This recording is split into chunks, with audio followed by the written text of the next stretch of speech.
And the Queen of Sheba heard of Solomon's fame. She came to test Solomon with riddles in Jerusalem with an exceedingly large retinue of camels bearing spices and gold in abundance and precious stones. And she came to Solomon and spoke with him all that was in her heart.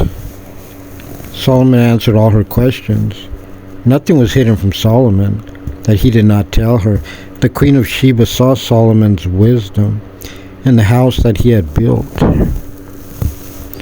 in the food of his table, and the seating of his servants, and the station of his attendants, and their attire, and his cupbearers, and their attire, and his ascent by which he would go up to the temple of the Lord. And she was breathless. She said to the king, "It was a true report that I heard in my country of your deeds and of your wisdom. But I had not believed their words until I came and saw with my own eyes, and behold, not half of your abundant wisdom was told me. You have wisdom in excess of the report that I heard. Fortunate are your men, fortunate are these your servants, who always stand before you and listen to your wisdom. Blessed be the Lord your God, who desired you to place you on his throne to be king for the Lord your God. Because of your God's love for Israel, to establish them forever, he appointed you as king over them to do justice and righteousness." She gave the king 120 talents of gold and very abundant spices and precious stones. There were never such spices as those that the Queen of Sheba gave to King Solomon.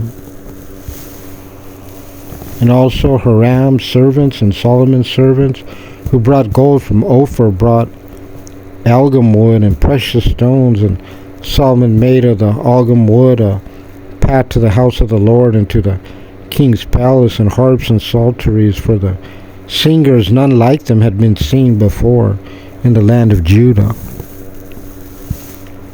King Solomon gave the Queen of Sheba all her wish as she requested, aside from that which she brought to the king, and she turned and went to her land, she and her servants.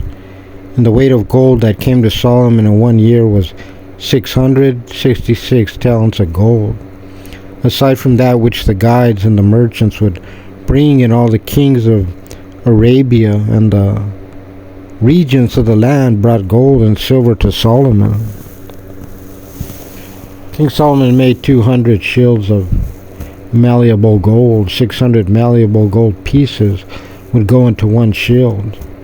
300 shields of malleable gold, 300 gold pieces would go into one shield, and Solomon placed them in the house of the forest of Lebanon.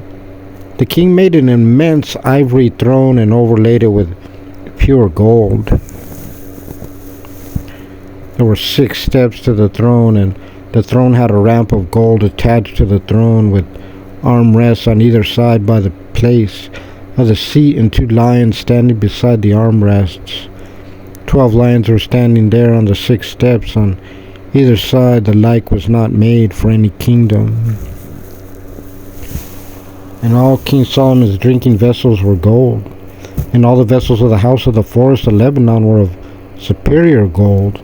Silver was not reckoned as anything in Solomon's time. For the king had ships going to Tarshish with Hiram's servants. 1 in 3 years ships of Tarshish would come bearing gold and silver, ivory and apes and peacocks. Now King Solomon transcended all the kings of the earth in affluence and in wisdom, and all the kings of the earth sought Solomon's presence to hear the wisdom with which God had endowed him. Each one would bring his gift, vessels of silver and vessels of gold, garments, weapons, spices, horses, and mules, the tribute due each year in its year. Solomon had 4,000 stables of horses and chariots and 12,000 horsemen, and he placed them in the chariot cities with the king in Jerusalem. And he ruled over all the kings from the river until the land of the Philistines and until the border of Egypt. And the king made silver as common in Jerusalem as stones. Cedars he made as common as sycamores that are in the lowlands in abundance. And they brought horses for Solomon from Egypt and from all the lands. And the rest of Solomon's deeds, the first and the last, are they not written in the words of Nathan the prophet, and in the prophecy of Ahijah the Shilonite, in the visions of Jedo the seer concerning Jeroboam the son of Nebat? Solomon reigned in Jerusalem over all Israel 40 years. Solomon slept with his fathers. They buried him in the city of David his father, and Rehoboam his son reigned in his place.